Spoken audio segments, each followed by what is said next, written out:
हाँ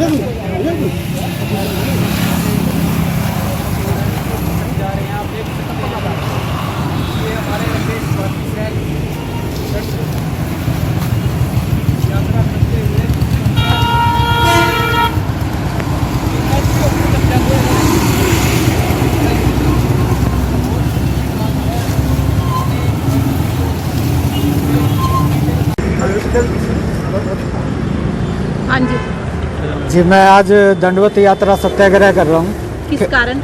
ये कारण ये था कि जी मेरी शादी को 12 साल हो गए हैं और 11.5 साल तक मेरा जीवन खुशहाल था, लेकिन पिछली अगस्त 2019 में मेरे को ऐसा मैटर पता चला जिसका मैंने विरोध किया। ठीक है जी, और मैंने अपने सास ससुर को भी बताया। कपिल नाम का एक अपराधी था, वो मेरी वाइफ को गलत मैसेज कर रहा था, ब्लैकमेल कर रहा था। मैंने अपनी पत्नी से जब पूछा कि मैं ये कौन है, तो उसने मेरे को सारी कहानी बताई। और एक आदमी और था, विनोद जांगड़ा, जो शिवानी का रहने वाला है। ठीक है जी, मैंने सारा मामला, मेरी पत्नी ने मेरे को बताया, सारी कहानी बताई कि ये मेरे को ऐसे ऐसे ब्लैकमेल कर रहे हैं। जो मेरी बड़ी बहन पूजा का कोई संबंध था विनोद के साथ, उसी मैटर को लेकर ये मेरे को भी ब्लैकमेल कर रहे हैं और गलत डिमांड करते हैं व्हाट्सएप वीडियो कॉल में। ऐसा करके मैंने सारी वो वीडियो कॉल देखी। मैंने अपने सास ससुर को बताया कि इनके खिलाफ मैं कानूनी कार्रवाई करना चाहता हूँ। सास ससुर ने सामाजिक प्रतिष्ठा का हवाला देकर मेरे को कहा कि भी इनके खिलाफ कानूनी कार्रवाई मत करो।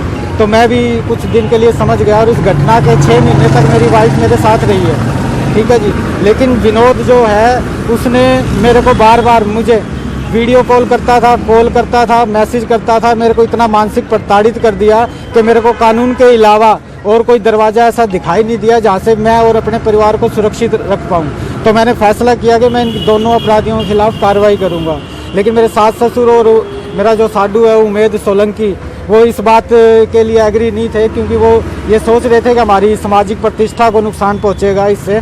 लेकिन मैं आपसे कहना चाहता हूँ कि जिस तरह से सामाजिक प्रतिष्ठा के आधार पर किसी की हत्या करना गैर कानूनी है, उसी तरह सामाजिक प्रतिष्ठा के आधार पर अपराधियों के ऊपर कानूनी कार्रवाई भी न करना एक अपराध है। तो मैं वही काम कर रहा हूँ और मैं लगातार उसमें एक पुलिस कर्मचारी ओम प्रकाश भी शामिल है। उसके कहने पर मुझे 15 मार्च 2020 को यहाँ पर 7-8 घंटे तक बंदी बना के रखा गया। मेरे को पीटा गया, मेरे पैर के तलुओं पर डंडे मारे गए और मेरे यहाँ पे लीवर के पास मुक्के मारे गए, जिससे मेरा वो दर्द 3 महीने तक ठीक भी नहीं हुआ। फिर मैं हॉस्पिटल में एडमिट हुआ, वहाँ भी मेरा इलाज सही ढंग से होने नहीं दिया उमेद सोलंकी ने। उसने मेरे को धमकी दी थी कि अगर मैं चाहता तो तेरे को 5 मिनट में डिस्चार्ज करवा देता। उमेद सोलंकी के साथ कोई आपकी जातिवाद और बिल्कुल कोई जाति दुश्मनी नहीं है जी। उसके साथ मेरे संबंध ऐसे थे कि मैं ज्वाइंट फैमिली में रहता हूँ, और जब उसकी वाइफ प्रेग्नेंट थी तो मैंने अपनी वाइफ को 15 दिन के लिए उसका जापा करवाने के लिए भेजा था। ये मेरे संबंध हैं उसके साथ।